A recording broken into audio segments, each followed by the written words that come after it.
위클리 리뷰와 프리뷰, 이번 주 한 주 동안 있었던 일 한번 짚고 넘어가 보도록 하겠습니다. 유사남 유튜브에 오신 걸 환영합니다. 자, 일단 그 가운데 안에서 유사남이 정했던 5가지 키워드가 있었죠. 저번 주에 발표한 5가지 키워드가 있었는데 4가지 키워드구나. 4가지 키워드가 있었는데, 자, BTFP가 종료가 된다. 엔비디아에서 GTC가 발표가 있다.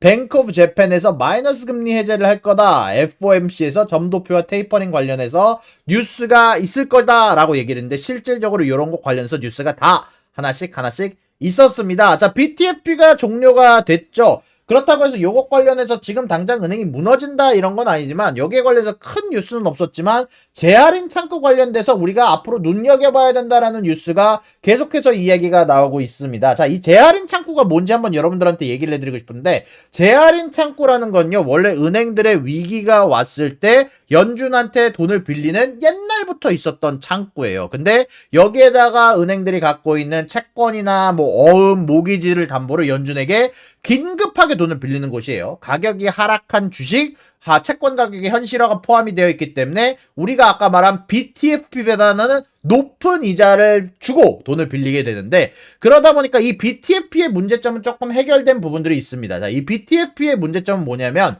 은행들이 싼 이자에 돈을 빌릴 수 있다 보니까 이거를 악용해서 돈을 그냥 무제한적으로 빌려가지고 그냥 연준한테 되빌려주기만 해도 사실상 리스크 없는 투자가 가능하다라는 부분들이 가장 커다란 악재였고, 그래서 이번에 BTFP를 종료하게 되는 수단이 됐었던 거고요. BTFP가 원래 은행의 긴급 위험 대출 창구입니다. 자, 그랬는데 그런 게 이게 종료가 된 이후에 재할인 창구의 사용도가 늘어날 거다라는 이야기가 굉장히 많이 나오고 있어요. 근데 이게 문제가 뭐냐면은, 사실 이게 BTFP가 출시가 되기 전만 하더라도 이 재할인 창구를 은행이 쓰게 될 시에 얘네들이 뱅크론을 불러오게 되는 문제가 좀 있었어요. 원래 이 재할인 창구를 쓰면은 낙인이 붙습니다. 은행이 나는 현금 위기가 있다라는 걸 모두에게 알리는 행위가 되면서 뱅크런 위기를 초래하게 되는데, 이게 연준 쪽에서 적극적으로 재할인 창구를 쓰는 건 괜찮다, BTFP를 통해서 어느 정도 증명을 해냈기 때문에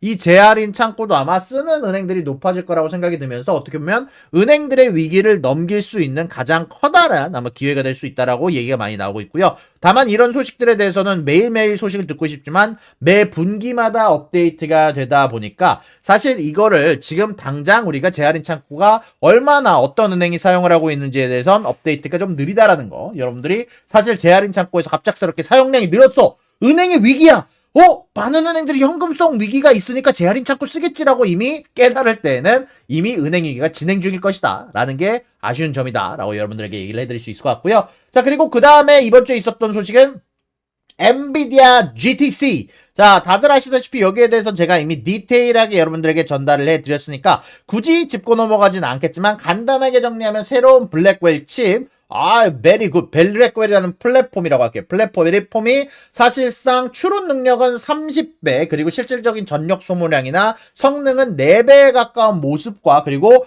100% 내부 자체 검사와 전체 성능 암호화를 통해서 데이터 보안을 강화했다라는 거, 그리고 오늘의 주제인 사실 이번에 엔비디아에서 아주 강력하게 밀고 있는 로보틱스 및 물리적 AI, 한마디로 물류창고에서 사용되는 이 AI 어떻게 사용되는지 여러분들하고 하나씩 짚고 넘어갈 거고요. 그리고 엔비디아가 새롭게 개발하고 있는, 이제는 프로그래밍을 통해서 여러분들이 새로운 프로덕트, 새로운 제품을 개발하는 게 아닌, 얘네들이 내부적으로 AI OS, NIM 서비스, NIM 서비스를 통해서 여러분들이 AI의 조합만으로 원하는 프로그램과 원하는 제품을 만들 수 있는 시대가 오게 된다는 것, 이런 것들이 사실 이번에 있었던 엔비디아에서 가장 중요한 부분이다라고 얘기를 할 수 있을 것 같고요. 그리고 이번에 일본의 마이너스 금리가 해제가 됐죠. 17년 만에 처음으로 금리 인상이 나왔고요. 사실상 8년 만에 마이너스 금리를 탈출을 했습니다. 자, 그리고 이 엔화 관련해서는 조금 안 좋은 소식들이 많았어요. 재미난 건 마이너스 금리가 끝나면서 엔화 가치가 순간적으로 폭등하기는 했었습니다. 근데 여기에서 나온 발표들이 생각보다 그렇게 매파적이지 않았어요. 여전히 금융 완화 조건에 대해서 시사를 하기도 했고요. 채권 매입을 유지를 한다라는 조건이 붙어 있었습니다. 그러다 보니까 YCC 금리 컨트롤이 사라졌어도, 그리고 리츠주나 아니면은 여러 가지 ETF들에 대한 매입을 그만둔다고 해도 채권 매입이나 저금리 시대가 여전히 유지될 거기 때문에 엔화가 폭등하는 일은 없었고요. 반대로 FOMC에서 생각보다 매파적인 부분들이 조금 언급이 되자, 사실 FOMC에서 파월이 비둘기였던 거지 장기 금리는 여전히 올랐거든요. 이제 그러다 보니까 사실 이 FOMC에서 나온 미국의 앞으로 스탠스에 대해서 영향을 받게 되면서 엔화 값어치가 떨어지는데도 추가적인 영향을 줬는데요. 자, 그러면 저번 주에 있었던 가장 중요한 지표인 FOMC 한번 여러분들하고 리뷰를 해볼 텐데요. 자, FOMC 다들 아시겠지만 장기 금리가 저번 12월에 나왔던 것보다 올랐고요. 장기 중립 금리가 오른 건 장기적으로 금리가 예전처럼 초저금리로 안 돌아온다라는 얘기죠. 그리고 금리 인하를 이번 해에 3번을 하는 것을 유지하는 대신, 그 대신 2025년 금리 인하를 적게, 26년의 금리 인하를 적게 만들어주게 되면서 사실 장기적으로 봤을 때는 금리 인하 관련해서 악재가 있기는 있었습니다. 자, 근데 다행히도 점도표를 보시게 되면 실업률에 대해서 전달보다 하향 조정이 됐고요. PC 인플레이션은 전달과 똑같이, GDP는 12월 달보다 0.7%가량 상향 조정되면서, 그리고 가장 중요한 2024년의 금리 인하가 3번으로 유지가 되게 되면서 시장에서는 나쁘지 않게 받아들였었고요. 그리고 가장 중요했던 건 파월. 예, 와튼의 마법사 시겔 아저씨가, 제레미 시겔 아저씨가 이렇게 얘기했어요. 파월이 예상을 뒤집고 비둘기파적인 행보를 보였다. 자, 그 내용들이 뭐였냐면, 파월 아저씨가 얘기하기를 금리 인하가 멀지 않았다. 그리고 양적 긴축에 대한 축소가 곧 올 것 같다. 한마디로 5월쯤에는 한다라는 얘기를 사실상 표명을 하기도 했고요. 그리고 제일 중요한 1, 2월 인플레가 사실 굉장히 높지 않았습니까? 그러다 보니까 사실 시장의 생각은 이번에 분명히 파월 아저씨나 연준이 매파적으로 얘기할 거다라는 얘기가 많았는데 그게 아니었죠. 3월, 네, 이번에 발표한 FOMC에서 1월과 2월의 인플레이션이 계절성일 수도 있고 일시적일 수도 있다라고 얘기를 하면서 사실상 이번 인플레이션 데이터가 높게 나온 거 별거 아니다. 내가 예상하고 있는 것에 이미 포함이 됐다라고 얘기를 하면서 1, 2월 인플레가 중요한 게 아니라 앞으로 나올 인플레가 이번에 사실 높았던 인플레가 정착이 되지 않게 만드는, 일시적 인플레로 만드는 요소가 되어야 한다라고 얘기를 하면서 사실 파월 아저씨가 이렇게 사실 좀 다운플레이, 이번에 높은 인플레이션에 대해서 별건 아닌 것처럼 표기를 하게 됐고요. 그리고 중요한 건 이번에 장기 중립금리가 여기 올랐는데 이 장기 중립금리가 오른 거에 대해서 약간 별건 아니야. 아직 확정된 것도 아니고 그냥 예전에 코로나 이전의 시대가 금리가 너무 낮았던 거지. 이거는 정상적인 범위 내에 장기중립금리다 라고 얘기를 하면서 이번에 장기중립금리가 오른 거에 대해서 표현을 굉장히 조금 애들러서 별거 아니다라고 표현을 했어요. 저는 그렇지 않은 것 같지만 참 무튼 이런 연준의 조치에 힘입어서 결국 미국의 주식시장이 상승할 수 있었고요. 그리고 여기에다가 좀 재미났던 건 사실 파월 아저씨가 이러는 데는 좀 이유가 있을 거라고 생각을 해요. 그 이유 중에 하나가 뭐냐면 저는 미국의 이 FOMC뿐만이 아니라 전 세계 중앙은행이 좀 있지 않습니까? 그 전 세계 중앙은행이 슬슬 금리 인하를 논의하기 시작했어요. 사실 유럽 쪽에서 라가르드 총재는 이미 6월 금리 인하에 대해서 표명을 하기도 했고요. 스위스 쪽에서는 처음으로, 선진국 중에서 처음으로 깜짝 금리 인하를 표현하기도 했었죠. 그러다 보니까 사실 파월도 이런 부분들에 대해서 좀 영향을 받는 게 아닌가 싶은 좀 조치가 있기도 했었고요. 자, 요렇게까지 이번 주에 있었던 주요 키워드들 한번 여러분들과 같이 한번 리뷰를 좀 했습니다. 자, 그리고 여기에서 중요한 건 역시 이번 주 스케줄이겠죠. 이번 주에 대해서 프리뷰하는 시간 가져가 보도록 할 텐데요. 자, 일단 이번 주는 솔직하게 말하면 제가 주요 키워드를 짜내는데 굉장히 고생했습니다. 왜냐면 이번 주에 주요 키워드가 없더라고. 이번 주 내가 스케줄 봤는데, 그나마 연준 위원들 연설하는 거, 뭐, PC 물가지수 중요하지만, 하필이면 PC 물가지수가 나오는 날이 부활절, 그러니까 금요일입니다. 부활절 전 금요일이라고 적었네요. 전 성금요일. 예, 성금요일이죠. 자, 그러다 보니까 이 문제로 인해서 사실상 PC 인플레이션이 이번 주에 커다란 영향을 주지 않습니다. 가장 중요한 스케줄이 있는데 그 가장 중요한 스케줄이 여러분들 주식시장에 영향을 주지 않아요. 그래서 일단 이번 주 주요 키워드에 넣기는 했는데 사실 그렇게까지 영향을 주지는 않을 것 같고요. 아마 이번 주는 그나마 연준 위원들의 연설이 가장 중요한 키워드가 될 것 같고 그래도 여러분들하고 같이 하나씩 스케줄 짚고 넘어가야겠죠. 자, 월요일 날은 건축 승인 건수, 주택 판매 지수, 보스틱 연준위원회 연설이 있고요. 화요일 날은 내구재 수주, 그리고 5년물 국채 입찰, 그리고 도시주택 가격 지수가 예정이 되어 있고요. 자, 그리고 수요일 날 같은 경우는 월러 연준 이사의 연설, 7년물 국채 입찰, 원유 재고 발표가 되게 되고요. 목요일 날은 실업수당 청구 건수, GDP가 발표가 되게 되는데 새로운 GDP가 아니에요. 그래서 중요한 게 아닙니다. GDP가 4분기께 저번에 나온 거에 대해서 얼마나 바뀌었는지 업데이트가 나오게 되게 되고요. 잠정 주택 매매 지수, 그리고 미국 미시간대 인플레이션 기대치 지수가 나오게 되게 됩니다. 자, 그런 가운데 안에서 금요일 날 그나마 가장 중요한 스케줄이 있기는 한데, 자, PC 연준에서 가장 많이 본다는 CPI와 사실 PPI보다 훨씬 더 중요한 PC 인플레이션 지수가 발표가 되게 됩니다. 근데 아쉽지만 그날은 연준이 아니라 미국의 주식시장이 쉬는 날이에요. 네, 부활절 전 성금요일이라고 해서 하루 종일 주식시장이 열리지 않는 날이고요. 그에 따라서 PC 물가지수가 높게 나오더라도 그 당일날 주식시장이 움직이기보다는 아마 월요일날 그 다음 주에 움직이게 될 것 같다라는 점 여러분들 한번 생각하고 가시면 좋을 것 같습니다. 자, 그래도 제가 열심히 머리를 짜내서 이번 주 주요 키워드를 한번 여러분들하고 한번 같이 생각을 좀 해봤는데요. 자, 일단 연준위원들의 연설들이 좀 예정이 되어 있는데 생각보다 중요한 주제로 사실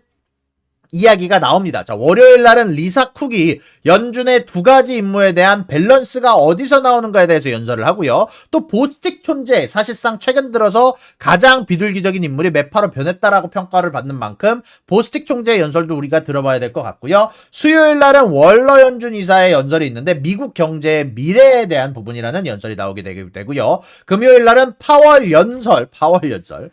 연준 의장의 연설이 있을 예정인데 샘프란 연은에서 인터뷰를 진행을 하는데 거시경제에 대해서라는 주제로 인터뷰를 하게 된다고 합니다. 그에 따라서 이번 주는 이 연준 위원들의 연설 상당히 중요하게 볼 만한 요소가 있다고 생각이 들고요. 그리고 사실 제가 또 하나 여러분들하고 한번 요거를 갖고 와봤는데 러시아에서 사실 모스크에서 거의 한 200여 명 사상자가 남지 않았습니까? 근데 여기에서 러시아가 배후를 우크라이나로 지목을 했단 말이에요.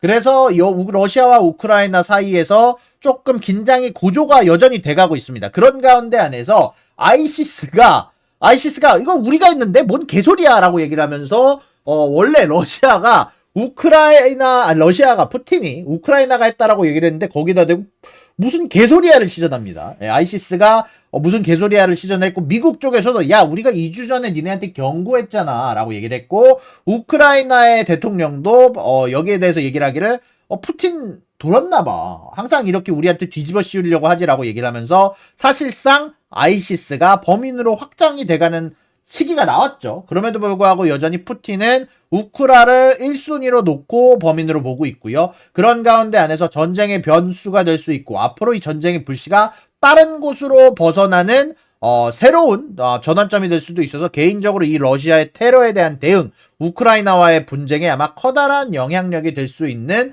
부분들이 될 수 있다라고 이야기가 나오고 있습니다. 자, 그리고 그 다음으로는 사실 이거는 제가 방금 알아낸 뉴스지만 이것도 아마 이번에 인텔이나 반도체 쪽 주가에 커다란 영향을 줄 것 같네요. 그래서 한번 요것도 짚고 넘어가겠습니다. 자, 중국과 미국 사이에서 반도체 신경전이 나왔답니다. 중국의 정부기관이 사실상 인텔 칩과 AMD 칩을 CPU를 사실상 퇴출시켰다라고 얘기가 나오고 있어요. 중국 쪽에서는 새로운 컴퓨터를 구매를 할 때 이런 CPU가 들은 거 사는 게 좋다라는 추천 가이드라인을 만들었는데 이 추천이라는 건 사실상 중국 걸 사라, 국산 걸 사라라는 사실상의 권고안이죠.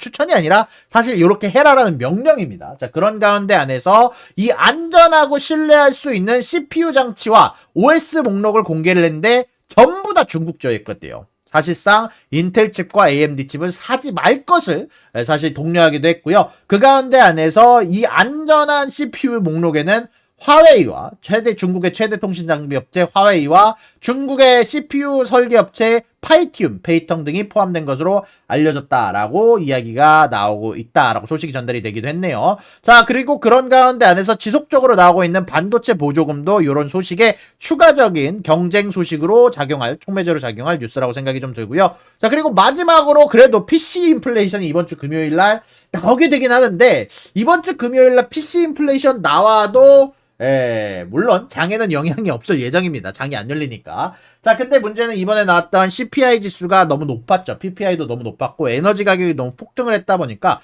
이런 부분들 관련해서 과연 파월이 여태까지 얘기를 했던 발언 1, 2월 인플레이션은 높았지만 계절성 문제가 있었다라고 생각하는 부분들에 대해서 과연 여기에 대해서 응답을 할 수 있는 인플레이션이 나올 수 있을지 이게 중요한 포인트가 될 것 같고요. 다행인 건 그럼에도 불구하고 이번 PCE가 사실상 높다라는 게 거의 확정이 되어 있지만 다행인 건 그래도 파월이 얘기했던 부분들 중 하나가 뭐였냐면 1, 2월 인플레이션이 높았던 건 우리의 예상 안에 포함이 되어 있다라고 했던 부분. 아무래도 이런 부분들이 있다 보니까 그나마 조금 우려를 덜 하셔도 되지 않을까라고 개인적으로 여러분들한테 전달해 드릴 수 있을 것 같습니다. 자, 그리고 중요하지만 결국 그날은 굿 프라이데이 성금요일이라고 해서 장이 열리지 않는 날이죠. 자, 그리고 이번 주에 있을 어닝들 여러분들하고 한번 짚고 넘어가 보도록 할 텐데요. 이번 주는 사실상 중요한 어닝들은 끝난 한 주입니다. 이제 그런 가운데 안에서 이 게임스탑 화요일날 장마감 이후에 밈주식의 대빵 게임스탑이 어닝 발표를 하게 되고요. 수요일날은 크루즈주의 대빵인 카니발의 어닝 발표가 있습니다. 카니발 같은 경우는 여행에 대한 수요를 가장 극명하게 나타내주는 회사의 어닝이다 보니까 여러분들이 여행주에 투자하시거나 미국이 사람들이 사실 돈을 어디에 쓰는가를 알아보고 싶으시면 레저에 여전히 돈을 쓰는구나 알아보고 싶으시면 카니발의 어닝 보셔야 되고요. 그리고 이건 좀 재미나서 갖고 왔는데 플레이보이의 어닝이 수요일 장마감 이후에 발표가 되게 됩니다. 그냥 재미나서 갖고 와봤어요. 그리고 목요일 날은 월그린 부스터 얼라이언스의 어닝 발표가 있을 예정입니다. 라고까지 여러분들에게 전달해 드릴 수 있을 것 같습니다. 구독과 좋아요는 사랑입니다, 여러분. 유사남의 구독과 좋아요를 눌러주세요. 그리고 여기 있는 비디오도 여러분들을 위해 준비한 거니까 여러분들이 항상 살펴봐 주시면 감사하겠습니다.